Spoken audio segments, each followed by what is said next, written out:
8 बज गए हैं, सब चले गए हैं। ये पता नहीं अलीम कब जाएगा।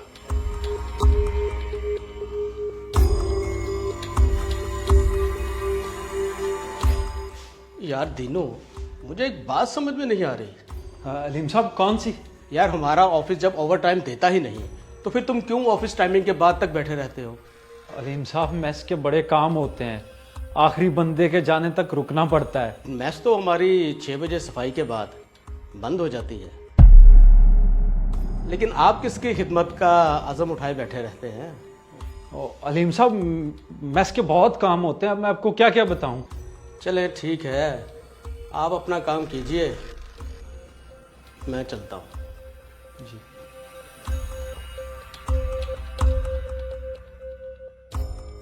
जो काम तुम कर रहे हो ना दीन मोहम्मद, बस इसी का पता चलाना है मुझे। इधर लोग अपनी ड्यूटी टाइमिंग पूरी नहीं करते और एक तुम हो जो ड्यूटी टाइमिंग खत्म होने के बाद भी वापस नहीं जाते।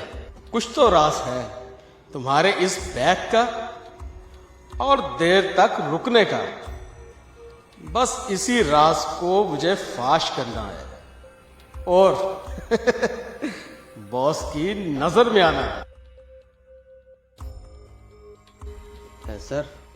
सर मैंने दीनू के बारे में कुछ बात करनी थी। हाँ बोलो। सर मैं पिछले काफी दिनों से नोट कर रहा हूँ कि दीन ऑफिस में सबसे पहले आता है और सबसे बाद में जाता है। ये तो बहुत अच्छी बात है। सर अच्छी बात तो तब होती है जब खाली हाथ वापस जाता है। क्या मतलब? सर मैंने सारी सीसीटीवी फुटेज देख ली है। दीन जो बैग लेकर आता है वो खाली होता है और जब लेकर जाता है तो भरा होता है। लेकिन ऑफिस से ना ही कोई चीज़ गायब हुई है और ना ही कभी किसी ने कोई शिकायत की है। सर ऐसा भी तो हो सकता है कि वो कोई ऐसी चीज़ लेकर जाता हो जिस पर कभी हमारी नज़र ही ना पड़ती हो। आइए सर मैं आपको दिखाता हूँ। चलो।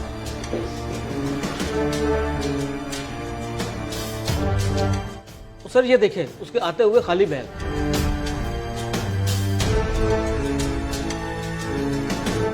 सर ये देखें जाते हुए उसका बैग भरा हुआ है।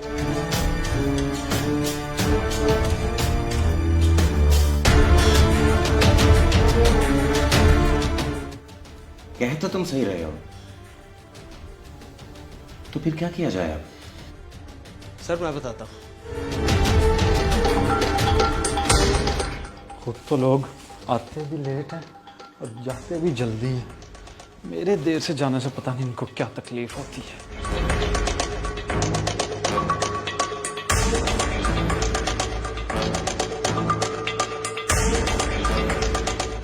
सर आज तक मेरे पास कोई सबूत नहीं था इसलिए मैं खामोश था। आज इसे रंगे हाथों पकड़कर इसकी सारी अकड़ निकाल देंगे। पर ये अभी तक आया क्यों नहीं? दीनू,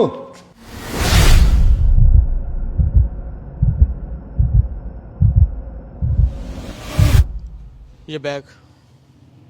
सर वो बैग में कुछ जरूरी सामान है मेरा। ऐसा कौन सा जरूरी सामान है जो सुबह ऑफिस आते वक्त तो नहीं होता लेकिन जाते वक्त जादू से आ जाता है? देखो अगर तुम किसी किस्म का कोई शोर शराबा नहीं चाहते तो चुपचाप ये बैग हमारे हवाले कर दो। हमने सीसीटीवी फुटेज देख ली है।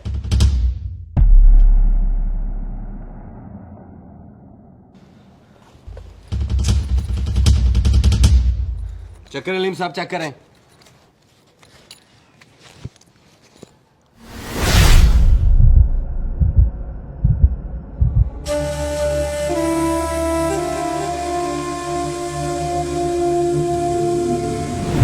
खैरियत तो है, खाली बर्तन के सामने बैठी है। बच्चे किधर है? बच्चे भूख से रोते रोते सो गए। क्या मतलब भूख से रोते रोते? सुबह तनख्वाह देकर तो गया था, पिछला उधार चुकाकर राशन ले आना था। कहाँ से चुकाती उधार? सुबह बिजली का मीटर काटने वाले आए थे, बड़ी मुश्किलों और मिन्नतें करने के बाद बिल की किस्त करवाकर बिल अदा किया। एक तो ये बिल वाले भी ना, अब बंदा खाना खाए या बिल भरे। 3 दिन हो गए बच्चों को बहला फुसला कर सुला देती हूँ। आज भूख के मारे उन्हें नींद भी नहीं आ रही थी।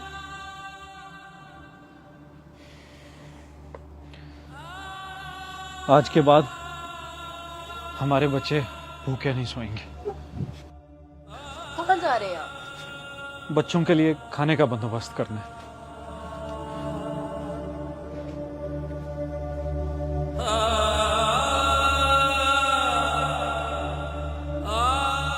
ऑफिस में से तकरीबन सारे ही लोग खाने में से कुछ ना कुछ छोड़ देते हैं और मैं वो खाना इन शाफरों में डालकर अपने बच्चों के लिए ले जाता हूं।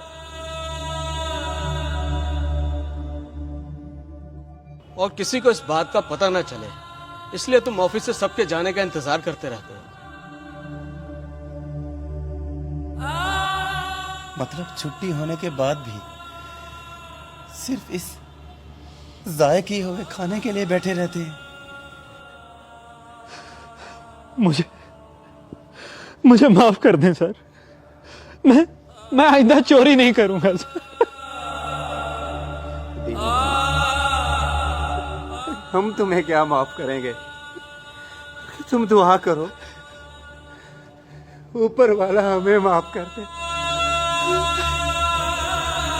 हम उसका अता किया हुआ रिस्क जाया करते रहते हैं और उसकी मजबूर मखलूक का ख्याल नहीं रखते हैं, बल्कि उन्हें शक की नजर से देखते हैं। दुनिया भर में 40% खाना ज़ाया होता है। अगर हम इस खाने को कूड़े में फेंकने की बजाय ज़रूरतमंदों तक पहुंचा दें तो हमारा खालिक भी हमसे खुश होगा और उसकी मखलूक भी। इस यकीन के साथ शेयर कीजिए कि आपका एक शेयर किसी न किसी की जिंदगी जरूर बदलेगा।